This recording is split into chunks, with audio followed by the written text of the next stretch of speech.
తెలంగాణలో కేబినెట్ విస్తరణ ఎటూ తేలడం లేదు. ఏడాదిన్నరగా మంత్రివర్గ విస్తరణగా వాయిదా పడుతోంది. అసలు కేబినెట్ విస్తరణ ఆలస్యం కావడానికి కారణమేంటి? మంత్రివర్గ విస్తరణ విషయంలో రాష్ట్ర నేతల అభిప్రాయంతో హైకమాండ్ ఏకీభవించడం లేదా? అందుకే విస్తరణ అంశాన్ని హైకమాండ్ పెద్దలు పక్కన పెట్టేశారా? హైకమాండ్ నిర్ణయంతో తెలంగాణ నేతలకు దిమ్మ తిరిగే షాక్ తగిలినట్టయిందా?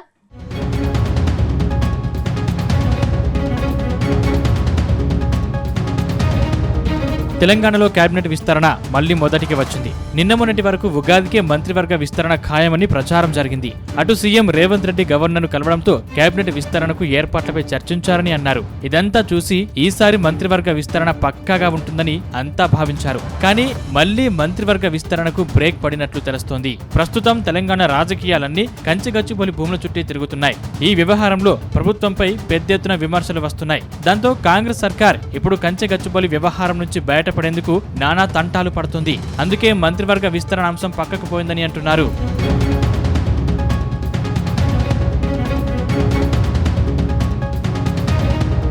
ఇప్పటి వరకు రేవంత్ సర్కార్ ఏడాదిన్నర కాలాన్ని పూర్తి చేసుకుంది. కొద్ది రోజులుగా మంత్రివర్గ విస్తరణ అంశం తెరపైకి రావడం, వాయిదా పడడం జరుగుతుంది. ఏడాదిన్నరగా కేబినెట్ విస్తరణపై తెగ ప్రచారం జరుగుతున్నా అది వాస్తవ రూపం దాల్చడం లేదు. దాంతో కేబినెట్ పై ఆశలు పెట్టుకున్న ఆశావాహులు మాత్రం విసిగిపోతున్నారు. అధిష్టానం మంత్రివర్గ విస్తరణపై ఏదో త్వరగా తేల్చితే అయిపోతుందని కదా ఇలా ఎన్ని రోజులు వేచి చూడాలి అని నేతలు విసుక్కుంటున్నారు. ఇదిలా ఉంటే మంత్రివర్గ విస్తరణ ఆలస్యం కావడానికి కారణం రాష్ట్ర నేతల ఆలోచన ఒకలా ఉంటే అధిష్టానం అభిప్రాయం మరోలా ఉందని మరో టాక్ వినిపిస్తోంది. దీనికి తోడు సామాజిక సమీకరణాలకు తోడు కొన్ని జిల్లాలకు మంత్రివర్గంలో ప్రాధాన్యత అంశంపై అధిష్టానం ఎటు తేల్చుకోలేకపోతుందట. ఇప్పటికే మంత్రివర్గంలో కొన్ని జిల్లాలకు వర్గాలకు ప్రాధాన్యమే లేదు. దాంతో ఆయా వర్గాల నుంచి పెద్ద ఎత్తున డిమాండ్ వినిపిస్తుంది. ఇలాంటి పరిస్థితుల్లో మంత్రివర్గంలో ఎవరికి అవకాశం ఇవ్వాలి అనేది కాంగ్రెస్ అధిష్టానానికి కత్తి మీద సాములా మారిందని చెబుతున్నారు.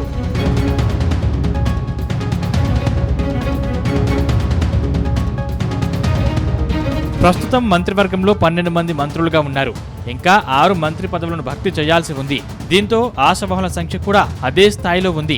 ఉన్న 6 మంత్రి పదవులను భర్తీ చేయడానికి అనేక అంశాలను పరిగణలోకి తీసుకోవాల్సి ఉంది. అందులో ఒకటి సామాజిక వర్గం అయితే మరొకటి జిల్లాలు, సీనియారిటీ, ఇలా అన్నింటినీ బేరీజు వేసుకుని విస్తరణ చేపట్టాల్సి ఉంది. ఇక్కడే కాంగ్రెస్ హైకమాండ్ కు పెద్ద చిక్కు వచ్చి పడింది.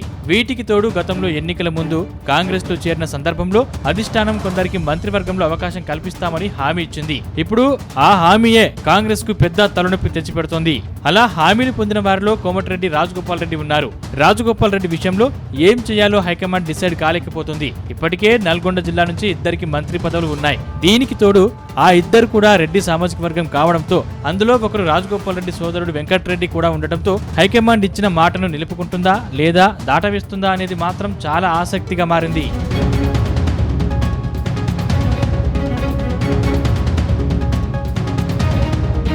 మరోవైపు మంత్రివర్గంలో ఆదిలాబాద్, నిజామాబాద్, హైదరాబాద్, రంగారెడ్డి జిల్లాలకు ఇప్పటి వరకు కేబినెట్ లో ప్రాతినిధ్యమే లేదు.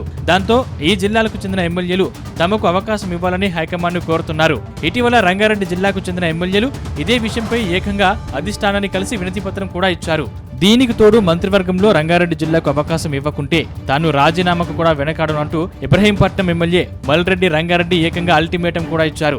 దీంతో అధిష్టానంపై మరింత ఒత్తిడి పెరిగిందని అంటున్నారు. మరోవైపు రాష్ట్రంలో కులగణన తర్వాత మంత్రివర్గ విస్తరణలో తమ వర్గానికి అవకాశం కల్పించాలని ఆయా సామాజిక వర్గాలు డిమాండ్ చేస్తున్నాయి. ఇప్పటికే బీసీ, ఎస్సీ, ఎస్టీలు సీఎం రేవంత్ రెడ్డిని కలిసి వినతి పత్రాలు అందజేశాయి. ఈ సామాజిక వర్గాల్లోని ఉపకులాలు సైతం మంత్రివర్గంలో అవకాశం కోసం ఎదురు చూస్తున్నాయి. ఇవన్నీ కలిసి మంత్రివర్గ విస్తరణకు అడ్డంకిలా మారాయని చెబుతున్నారు. ఇప్పుడు కాంగ్రెస్ అధిష్టానం ఈ మంత్రివర్గ విస్తరణ అంశాన్ని ఎలా డీల్ చేయబోతోందనేది ఆసక్తిగా మారింది.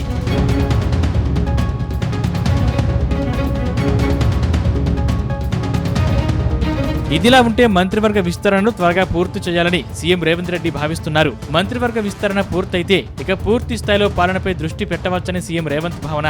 కానీ అధిష్టానం మాత్రం ఎటూ తేల్చడం లేదు. మరోవైపు గతంలో ఎన్నో సంక్లిష్టమైన అంశాలను చాలా సులువుగా తేల్చిన కాంగ్రెస్ అధిష్టానానికి ఈ మంత్రివర్గ విస్తరణ అంశం పెద్ద లెక్కే కాదు. కానీ ఏదో ఒక బలమైన కారణంతోనే మంత్రివర్గ విస్తరణను వాయిదా వేస్తూ వస్తుందనేది కొందరి నేతల భావన.